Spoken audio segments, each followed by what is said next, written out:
What's up guys, it's Greg here with another video, except it's not a Let's Play this time.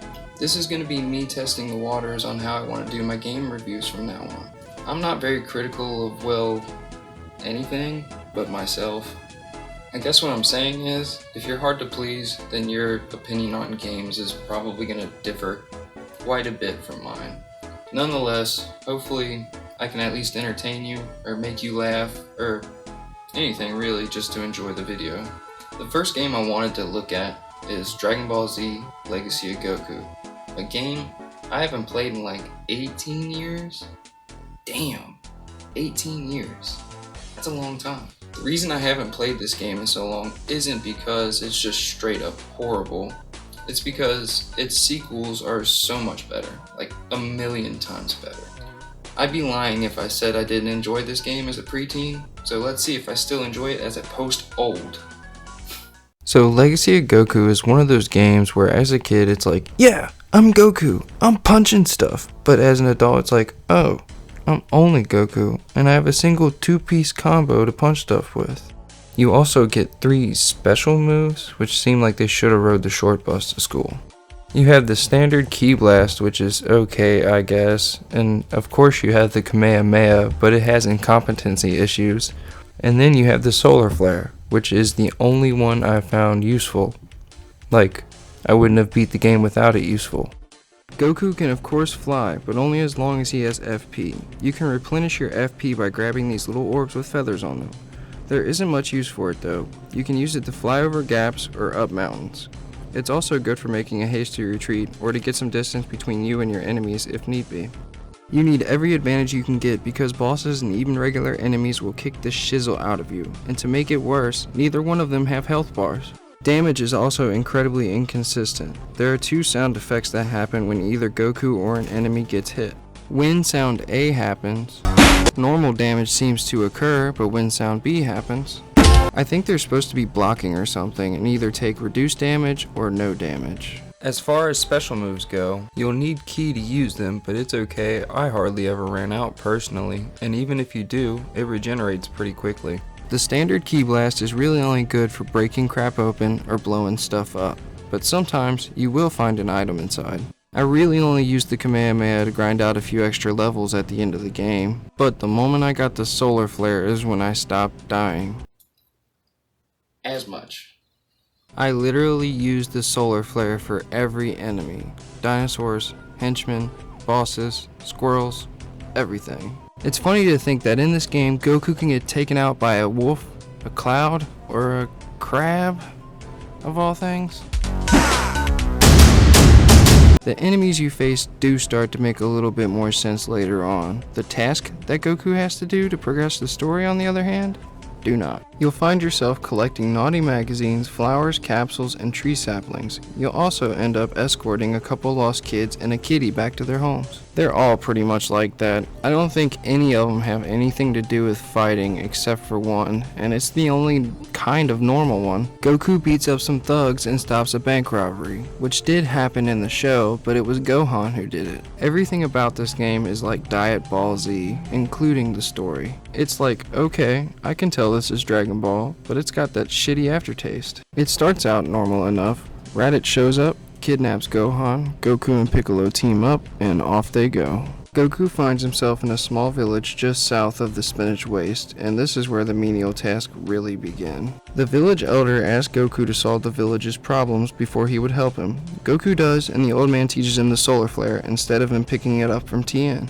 Next up is the Raditz fight, so I Solar Flare and 2-piece him into submission. Then, like the show, Goku puts Raditz into a full Nelson and holds him in place so Piccolo can special beam poke them both. Goku dies, sacrificing himself to save the planet. Now in the afterlife, Goku learns about Nappa and Vegeta from Kami instead of Raditz telling him himself for some reason. It's a random and unnecessary change, but whatever. Kami then tells Goku to travel to the end of Snake Way and train with King Kai. On his way, his Snake Way, Goku falls off and finds himself in HFIL, Dragon Ball's equivalent to Hell. Unless you were a hardcore kid and got your Dragon Ball fix after midnight, then it was just hell. Instead of being asleep and falling off the back of a truck like it happened in the anime, Goku literally just loses his balance. While in hell, Goku wrangles up a couple spirits for one of the workers there. Afterwards, he meets Gaz and Mez, Gaz being the blue demon and Mez being the red demon.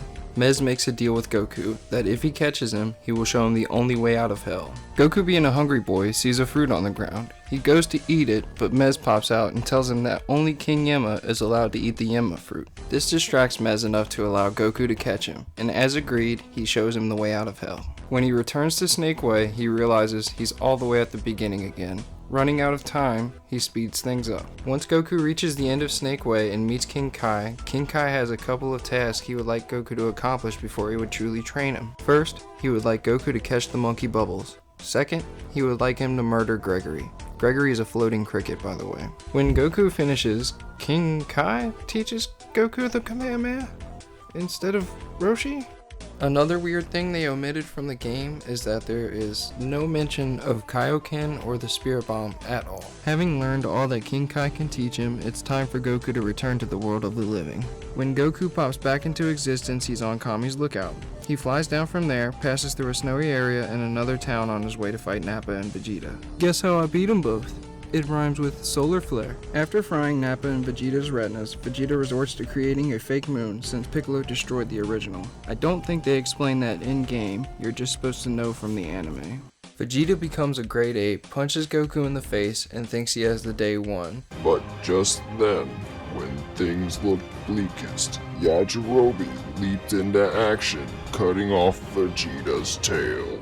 This causes Vegeta to return to normal, and something he didn't account for happens. Gohan's tail grows back, and he himself becomes a giant simian. Gohan then punches Vegeta in the face, and Krillin tries killing him while he's down. Goku stops him though, stating that this isn't the right way to end things, and they need to show mercy.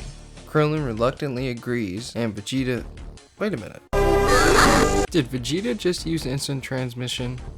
I call hacks. Before Vegeta opens up the command prompt and TP's out, he mentions he might stop by a planet called Namek and use their Dragon Balls to wish for eternal life. It's then quickly decided that Gohan, Krillin, and Bulma will go to planet Namek right away and Goku will catch up with them once healed. They don't mention that Goku did any training on the way to Namek at all. They just kinda show you the picture on screen and poof, Goku has arrived.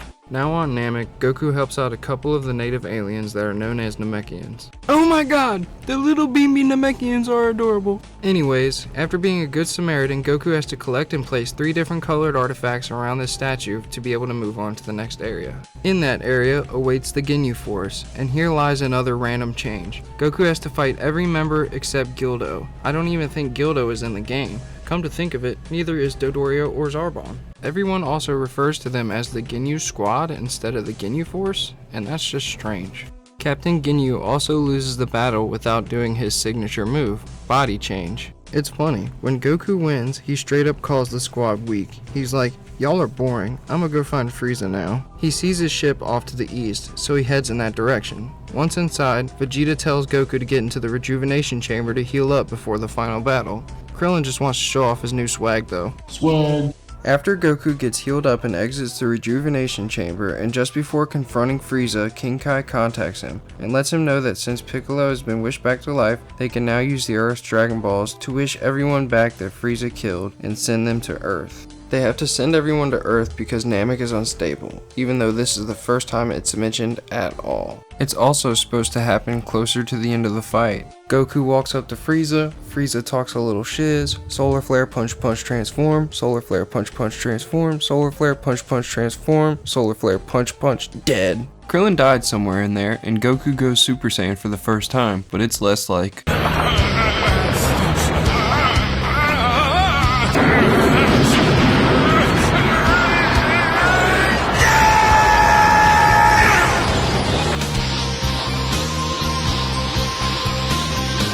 and more like, yeah. But what actually happens is, which for a Game Boy Advance game from the early 2000s wasn't bad, and as a teenager I would play this battle over and over again just to see those few little seconds. I had nothing better to do back then but play Legacy of Goku and watch badass cartoons. Anyways, after his defeat, Frieza whines about being beaten by a Saiyan but takes comfort in the fact that Goku will also die when the planet explodes. After the short cutscene, we get a very Star Wars-like text crawl explaining the epilogue. And that's Legacy of Goku. Is there any reason for kids of today to play this game? Not at all. This game was great for people my age. When we were kids, we didn't have many choices as far as Dragon Ball games went.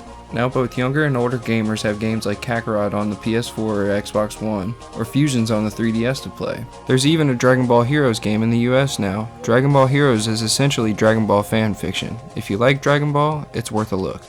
Well, this was my first game review. Not sure what I'm going to do next, but more is coming. I do plan on doing the sequels to this game, but I want to spread them out a little bit. I kind of feel like playing Zelda. The next review will probably be a Zelda review.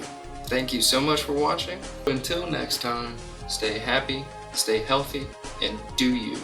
Peace nuggets.